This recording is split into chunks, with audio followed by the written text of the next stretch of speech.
Yo, welcome back to the channel, boys and girls. In today's video, we are finally doing a full-on review of my Velobuild 168 Aero frame set. I'm super duper excited about this build. And so in this video, guys, I'm going to be talking about the build, talking about some of the components and just how that went as well. And I'm also going to be giving you my thoughts about just the overall ride and just how this bike feels out on the road. Oh, and by the way, if you are new to my channel, my name is Patrick Lino, and I am a cyclist here in Chicago who builds bikes, who does bike reviews. And if you really want to support the channel, then consider subscribing to my OnlyFans. Hey, look, building bikes is expensive. And even though I might receive frames or wheels for free, all the other components, it's still really expensive. And hey, let's face it here, I make a lot more money on OnlyFans than I do on YouTube. So without further ado, let's begin. So first and foremost, a quick shout out to Velobuild for sending me out this 168 Aero frame set here. I mentioned this in the past, but I've already done a review on the Velobuild 177 super lightweight frame set. And because the reception was good on that from Velobuild, they decided to go ahead and send me out this frame. And I was really excited to try this frame out because the geometry and the dimensions on this 168 frame set is identical to the current Specialized Tarmac SO7, as well as the current Specialized LA Sprint.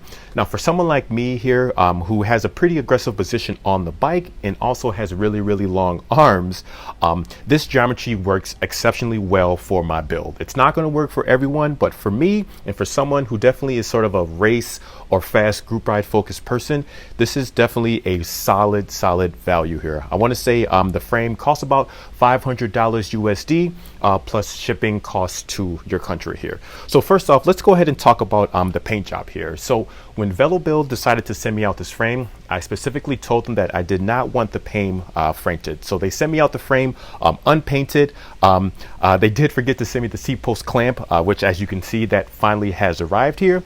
So my decision to paint this frame here. So basically, I have a long-standing love for old 1990s Japanese sports cars. So I'm talking like the Supra, what else? We got the Honda Type R, the Civic Type R. And so that mixed with a little bit of fashion and a little bit of art and style, the design elements on this frame is as follows here. So this is basically a Honda white paint job. I was looking for a championship white. I couldn't find it. So the closest I could find was their current Honda white paint job, which is like Taffeta. I don't know how to pronounce it, but that's their current white Honda paint job here. And as you can see, there are some areas that have been masked off to reveal some of the raw carbon underneath. And this is specifically by design, and it's supposed to look like this sort of janky, sort of hand-drawn art piece here. There's a really cool artist and designer out in California. His name is Joshua Vids. I'll link some of his pictures in this video, but once you kind of see his sort of design aesthetics when it comes to cars and for shoes, you'll get a better understanding of sort of the inspiration of this overall paint job. And then I also included some sparkly clear paint on there just to add a little bit of pop once it's in the sun. And then of course I finished the entire frame with a really nice 2K clear coat. I did about 4 coats of clear coat here to make sure that there's no chips and that the bike is going to be very well protected here. So yeah, I really love this paint job. It's very unique to me, and this is why I always enjoy painting my own frames. Now, of course, painting your own frames is not necessarily the most economical decision. Velobuild charges about $80 for a paint job here. This cost me a little bit more than $80, but I already had some of the parts I needed to paint. So overall, it was still a pretty cheap decision for me to paint the bike myself. All right, so next up, let's go ahead and talk about the components here. Now, the group set I'm running here is an Ultegra R8020 hydraulic group set here. I've been using this setup for all of my disc bikes here. I really like it. I don't have any problems as far as routing the cables here. Now you can run mechanical shifting cables with a fully integrated cockpit through the frame. I've done it in the past. There are no problems with that, although I'm running a separate bar and handlebar combo here, which I'll talk about a little bit in a second here. So first, starting off with the saddle. So we are using a Specialized Power, I believe this is their Expert level saddle here, which is basically their mid-range one. It's like $160 brand new or so. I like it. It is kind of a pain to set up initially here because it is such an aggressive short nose saddle. Oh my goodness, Chicago traffic, gotta love it. But once you get this saddle set up, it's pretty good. It keeps you stable and allows you to have a lot of stability, especially when you're in an aggressive position on the drops here. Next up here, let's talk about the wheels here. Now, I've been using these wheels for a little bit of time now. These are the Magene EXAR DB58 Pro wheels. I really like them as sort of an everyday Aero wheel set here because they have steel spokes rather than carbon spokes. They don't punish you out on the road the same way that carbon spokes will, but I also attest some of that due to the fact that I am running a Continental GP5000 28-seat tires with Victoria latex tubes. Now this is, like I've said before, this is definitely the way to go for overall road comfort. You are penalized slightly with a little bit being heavier because they are 28s, but you gain all of that back in rolling resistance and just overall comfort out on the bike here. This is definitely the way to go here. Now, next up, let's go ahead and talk about the cockpit here. Oh, actually, before we talk about the cockpit, let me just give you the overall weights to this frame. So without pedals or bottle cages, the weight on this is for a size 56 frame. It's about 8 kilograms, which isn't terrible. It's not the lightest thing ever, but again, the focus on this bike is aerodynamics. And of course, we have a plane. All right, so before we talk about the cockpit, let's talk about the power meter here. So I'm running a set of PowerTap P2 pedals that I really like. They are pretty expensive. They're about $900 USD, but unfortunately, they are now discontinued here. So if you do want a really good set of dual-sided power meter pedals here, then you'll have to opt for the Asiomo Favero dual paddle, whatever they're called, but basically the Asiomo version of these power tap pedals here, which I really like. They're a little bit heavy, but they do allow me to swap these out to any bikes that I have, which is extremely convenient here. The bottle cages here, they're just some old Bontrager Pro carbon bottle cages. I've never had a single bottle drop with these, and I've been using them for about the last 2 years or so.